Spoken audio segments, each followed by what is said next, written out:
اور فرمایا کہ تم چلو پھرو دیکھو کہ پہلی امتوں میں اور تاریخ میں لوگوں کے ساتھ وہ جو حق کو جھٹلانے والے تھے ان کے ساتھ کیا انجام ہوا، جو انجام ان کے ساتھ ہوا وہی انجام اسی دور کے وہ جو حق کو جھٹلانے والے ہیں کفار ہیں، اس دور کے جھٹلانے والوں کا وہی حال ہوگا۔ قرآن مجید یہاں دو سبق دیتا ہے، ولا تہنوا، ہمت نہ ہارو، حوصلہ نہ ہارو، اور فرمایا ولا تحزنوا، اور غم نہ کرو۔ سورۃ آل عمران میں اللہ رب العزت نے ارشاد فرمایا، غزوہ احد کا بیان کیا، غزوہ احد کا، سورۃ آل عمران آیت نمبر 138 سے لے کر 144 تک کا یہ مضمون ہے۔ اس سارے مضمون میں اللہ رب العزت نے غزوہ احد کا بیان کیا، غزوہ احد کا۔ اللہ رب العزت نے فرمایا قد خلت من قبلکم سنن فسیروا فی الارض فانظروا کیف کان عاقبۃ المکذبین، اور آگے اللہ رب العزت نے ارشاد فرمایا ھذا بیان للناس وہدی وموعظۃ للمتقین۔ اللہ رب العزت فرماتا ہے کہ تم سے پہلے گزشتہ امتوں کے لیے اللہ کا قانون قدرت گزر چکا، اور ایک ہی قانون تھا اور ایک ہی ضابطہ تھا کہ جب تم جہاد میں آؤ تو ہمت نہ ہارو، جہاد میں آؤ تو ہمت نہ ہارو، بے صبر نہ ہو، ہمت نہ ہارو، حوصلے سے کام رہو، اور اسی طرح مایوس نہ ہونا۔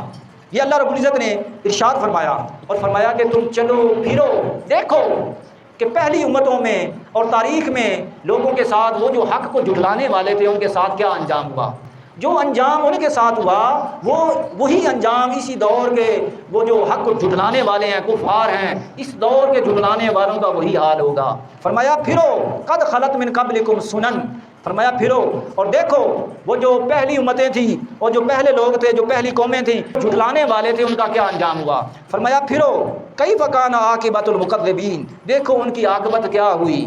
اور آگے اللہ رب العزت نے ارشاد فرمایا ھذا بیان للناس وہدی وموعظۃ للمتقین، فرمایا یہ جو قرآن ہے یہ لوگوں کے لیے واضح بیان ہے، لوگوں کے لیے واضح بیان ہے، ہدایت ہے، اور پرہیزگاروں کے لیے نصیحت ہے، پرہیزگاروں کے لیے نصیحت ہے۔ اور فرمایا ولا تہنوا ولا تحزنوا، فرمایا کہ ہمت نہ ہارو، اے حق کی جدوجہد کرنے والو، حق کی جنگ لڑنے والو، ہمت نہ ہارو۔ قرآن مجید یہاں دو سبق دیتا ہے، ولا تہنوا، ہمت نہ ہارو، حوصلہ نہ ہارو، اور فرمایا ولا تحزنوا، اور غم نہ کرو۔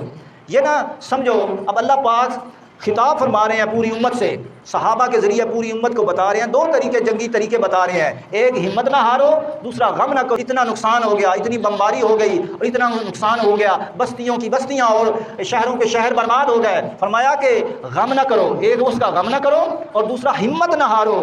فرمایا ویسے پھرو دیکھو، مگر ایک غم نہ کرو، دوسرا یہ احساس پیدا نہ کرو کہ تم پیچھے رہ گئے۔ فرمایا وَأَنْتُمْ أَعْلَوْنَ، اگر تم یقین رکھو گے، اگر تم یقین رکھو گے تو تم ہی فتح یاب ہوگے۔ اس لیے کہ اگر تم ہمت ہار گئے، حوصلہ ہار گئے، جنگ کے اندر حوصلہ ہار گئے تو کیا ہوگا، تمہیں مایوسی آئے گی، اور جب مایوسی آ گئی تو یقین ختم ہو جائے گا، اور اگر یقین ختم ہو گیا تو تم فتح یاب نہیں ہوگے۔ اس لیے کہ جنگ میں جب آؤ تو مایوسی کو دور کر کے آؤ اور یقین رکھو کہ اللہ تمہارا ساتھ دے گا۔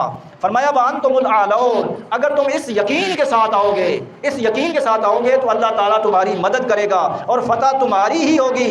ان کنتم مؤمنین، ان کنتم مؤمنین، اگر تم مومن ہوئے، اگر تم ایمان والے ہوئے۔ اب قرآن مجید یہ مثال بتا کر اب ہمیں آگے لے جانا چاہتا ہے۔ غزوہ احد کے اندر